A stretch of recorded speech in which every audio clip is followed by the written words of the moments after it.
Hi everyone, I'm Caffeinated Granny and welcome to my knitting vlog. Today we are going to be talking about a pattern release, finished objects, as well as some works in progress, yarn acquisitions and then knitting plans. So if this is something that sounds fun, stay tuned.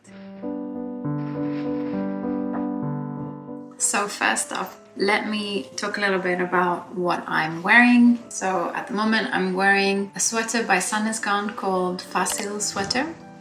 And I think I made this like 2 years ago. It was part of a knit along, but basically I think they just launched the Børstet Alpakka yarn and they really wanted to promote that. So they had like a knit along for a really easy beginner friendly sweater.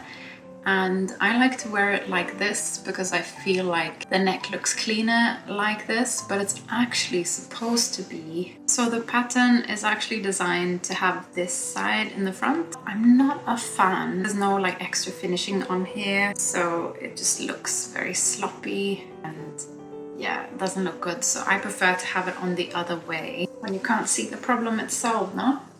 And it's definitely not the most elegant sweater, but it's quite comfortable. It's lightweight. It's perfect for just like lounging around at home. It's not like a cheap sweater by any means, but it's a really good beginner friendly project actually. Now let's get into my pattern that I'm releasing. So last vlog I showed you my Heidi's fancy vest. I had some people ask on Instagram like, is there going to be a pattern release for this? So I got really excited about that, and I have made a pattern before that I published on Ravelry, but I didn't do like test knitting or anything. I just made sure the mat was correct. This time I really wanted to do it like properly, just challenge myself a little bit. So I have this book, let me get it. The Knitting Pattern Writing Handbook, Christina McGrath and Sarah Woolworth. It looks like this. You can probably get it on Amazon, and it talks to you about everything about writing patterns. It's got like cute illustrations and stuff in there, and it talks about components of a pattern, gauge, chart, sizing, common sweater pitfalls, working with a tech editor, and like little tips and tricks and stuff for getting started. So that was a really good read. Oh, I have such an itchy nose. Sorry, I've got alpaca from the sweater on it. So I started writing the pattern. I got test knitters, which were so amazing because I did like, the math was mathing, okay? And I was like confident in the math, and I gave them, I thought I was so organized. I was like, okay, I'm gonna have a feedback form, I'm gonna have a form to sign up, and I'm gonna have all this information laid out in the email so everything is clear. And yeah, so I shared with them the Google Doc and I was like, yes, this is great. And the math was mathing, it was, but I had like some major crazy, I mixed the headline for the left front part with the right front part, which is like a catastrophic. Anyway, thank God one of the testers was like, it's this opposite. I was like, oh yes, you're right. So that was pretty funny. So I knitted this up in Drops yarn, 2 strands of Drops Alpaca Boucle held together in the color Natural. And I held that with Drops Karisma yarn. So the yarn is super bulky, and you knit this up on 10mm needles, so it goes by so quickly. And my thought was to have that like over a t-shirt, you can have it over a shirt, and you can have it like under a jacket. It takes about, for me, this took me 1 day of like vigorous knitting. For my testers, it took an average about 3 days to knit this up. So it can be actually a really good last minute Christmas present for someone in your family. If you know someone that's into cozy vests. Let's go into construction a little bit. So you start here on the back panel, and then you go back and forth a little bit while you do German short rows to shape the back. Once you've got to about like the armhole on the back, you put these stitches on hold, and then you pick up stitches for the left shoulder first, and then you increase for the neckline, and then you start increasing for the armhole here. Once you've done that, you put these stitches on hold, and then you start the right front part. Then you join the back panel with the front pieces, and then just knit for as long as you would like. This is kind of cropped. I'm seeing a lot of the testers are doing a long version, which looks great as well.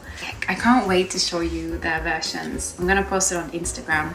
There's some really cool ones. Like one of the testers did a completely black version and it looks amazing. Definitely gonna copy her, like she's a genius. There's a beautiful, beautiful like coffee one. There's a really funky one with like neon yellow details. I've had such a fun time doing this and I'm glad that the feedback was very positive for this. People seem to have fun, it's quick and they like the results. So wow, I'm just super chuffed about this. So by the time I post this video, the pattern will be live, so I'm gonna link it down below in the description box. Now I'm gonna be talking to you about what I was working on the last time. It's my boyfriend's cardigan, and it's a self-drafted pattern, so I'm just calling it my boyfriend's cardigan because I have no imagination. It's knitted up with Knitting for Olive Heavy Merino, held together with soft silk mohair in the color Brown Bear. I had to redo this a couple of times. First off, because first time that I did it, I measured my boyfriend like perfectly, and I made it quite fitted because that's what he likes. He doesn't like stuff that's oversized. But then it was so weird because over time it started shrinking, which I definitely didn't account for. And I blocked it and then I stretched it out a little bit. Maybe just that yarn combination doesn't like to be stretched and then eventually just goes back to its original form.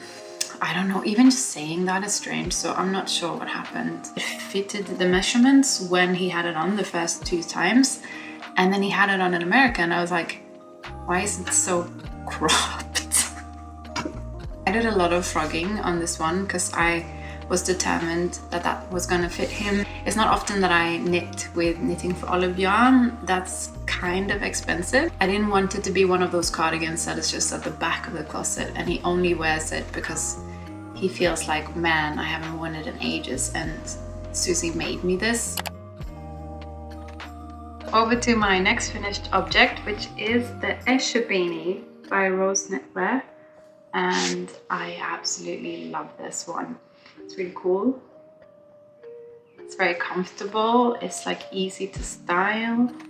You can do it with scrap yarn. Like I had some scrap yarn left over from when I was doing the Knitting for Olive cardigan, merino in ice blue.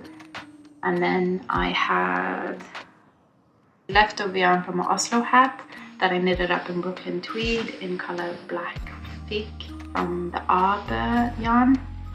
This was so much fun. It was kind of quick and it looks really, I think it's one of those patterns that like when people don't know how to knit, they'll look at that and be like, wow, that's so advanced, you're so smart. But it's really not that advanced. It's just knits and purls and, you know, yarn over stuff. It's sort of reversible, although it doesn't say that in the pattern description. I definitely think that it's reversible. No? Don't you think this is reversible? I can wear it this way now. I just need there's like one piece of this was a very fun pattern. I got it from Rose Knitwear's knitting book, but I know she sells it separately as well. If you're interested in seeing more about this process, I actually have a whole knitting vlog about knitting it from start to finish. Yeah. Next finished object is a Cumulus blouse that I made for my friend. So I knitted this up in 2 strands of Drops brushed alpaca silk, which looks like this. It's like a very, very neon purple, at least that's what I think. I would have, yeah, it's colorway 34 Sweet Orchid, and my friend chose it herself because she normally wears like blue and green, but then I sort of pulled out a color analysis chart for her and I was like, look, these are the colors that would suit you, because I know she can be a bit indecisive. And she was like, wow, I really want to try. She had like a salmon pink or this light purple, so she wanted to branch out a little bit. I was like, yes, let's go. So she chose this one and I was like, that looks great on the website, and then it arrived. It's very bright. So that took me about a week to knit up. And it's a very easy pattern to follow, very straightforward. I've done quite a lot of these Cumulus blouses before, and people love them. I've done them with this yarn combination, and I've also done it with Drops Kid Silk. People always give me the feedback that it's very soft. I've always been gifting these to other people. I don't actually have one myself, which I should change. And for hers, I actually did a modification because she really liked the sleeves that I did for the Je ne sais quoi cardigan, where you have like crocheted seed stitch sleeve. So yeah, that's all. I don't have it here with me because it's at the post office. It's going to Spain so that she can get it for her birthday. I'm very excited. I hope she likes it. If you're interested in the process of the Cumulus blouse, I actually have a whole video vlog of that as well from start to finish. So you can check that out if you want. So now moving on, works in progress. I've got two. I've got this Moby Sweater, and it's currently, look at the details of this. I'm so in love with it. It's currently on the blocking mat, so I'm gonna put it back before I stretch it too much. I'm having so much fun knitting up the Moby Sweater by Petite Knit. The difficulty level on this is actually 5 out of 5. I kind of get why that is, because there's just, you need to be counting on those, on that, is it called mock cables? You have to pay attention all the time and just count, because it's so easy to make mistakes. And I usually knit while I watch TV, and there was like probably 4 times where I would knit, and then later on I would be like, wait, the count is off. And then I would like track down where I did the mistake, and it was like 10 rows ago, and I just kept going. Oh my god. And this happened like 3 times. I opted for this Morta yarn by Wool Dreamers.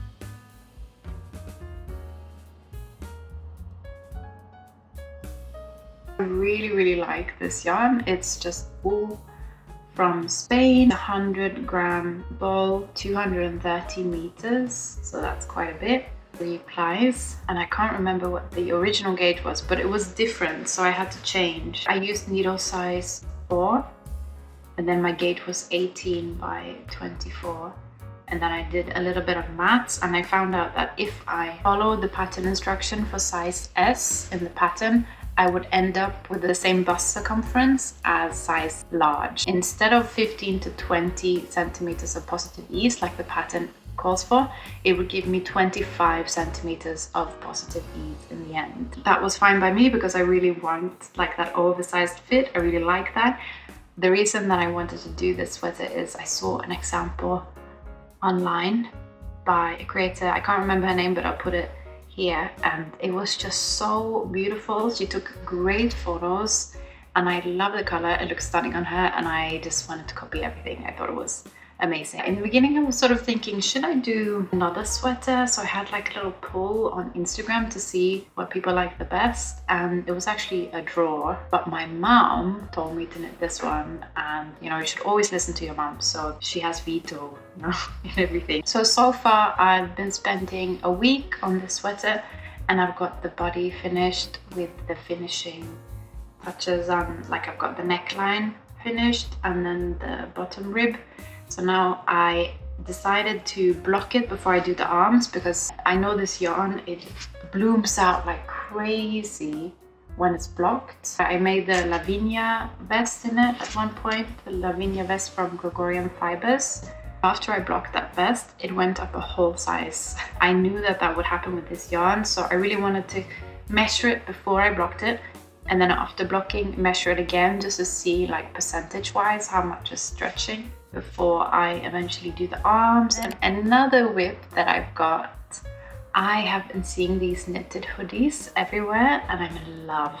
And the other day I was watching a YouTuber called Brittany Bathgate, and she had on the most beautiful hood, very simple but classic and elegant, from, I think it was called Rise and Fall, and I really wanted to make something similar. From the cardigan that I made for my boyfriend, I've got two spare skeins of heavy merino knitting for Olive in color brown bear, And I thought, wouldn't that just be amazing to pair with, I've got some fingering weight yarn from, I think it was called Rhumba, I can't remember, but anyway, I spun that up and now it looks like this. Look at these colors.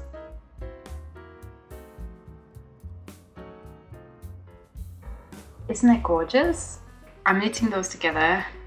I really like the result. Look how nice it is. This is the pearl side. And this is the knitted side, the knit stitch side. And I still haven't decided on which way I want it to be. Maybe I can make it reversible way, that would be cool. That's a fun little project and I hope that goes well. And then let's move on to, wow, I've still got alpaca in my throat. I need to get some water. If you follow me on Instagram, you've seen me rave about this Gilliatt yarn from, how do I pronounce this? The Rerum Natura. It's a French brand. This is Portuguese merino wool in the color fig, very dark aubergine eggplant type of color. I knitted it up so many samples with it and I just cannot decide what to do with it, and I had a lot of like very advanced plans going on. I got out my Japanese knitting stitch Bible and I was like thinking about, oh, what pattern can I do? And going kind of crazy. I even took it with me to Budapest and filmed lots of blog moments with it. And I was thinking way too advanced, I think, of what I wanted to do with it. But now I have a very simple design in mind with just cable diamonds, and I'll just make it really, really oversized. So I'm really excited about that. So stay tuned if you want to see more. For Christmas, I'm going home to Norway. That's where I'm from. I'm really excited about yarn shopping prospect because, you know, in Norway they have all the Norwegian yarn brands at a more reasonable price because we don't pay the import. I've got a couple plans for Sandnes Garn. I really want to try out the Rhumba red. I don't know if you've seen that colorway. I'm still trying to figure out like what I want to do. If I want to make this a cardigan that looks really beautiful from Sandnes Garn that I was thinking could be nice in that color. I'm also really drooling over one of the Eggio knit sweaters, you know, the one with like a braid at the front. Really beautiful. So I'm considering getting some Gepard Garn for that in like a very, very light gray. I think that would be stunning and beautiful. Let me know if you have any favorite Norwegian yarns or colorways. Let me know because I'm currently in the process of just like going crazy online. Like I can never figure out what I should prioritize. Even though it is cheaper, of course it's not super cheap. So anyway, that's all for today. Thank you guys for hanging out with me. Until next time, be genius. Ciao, ciao, ciao.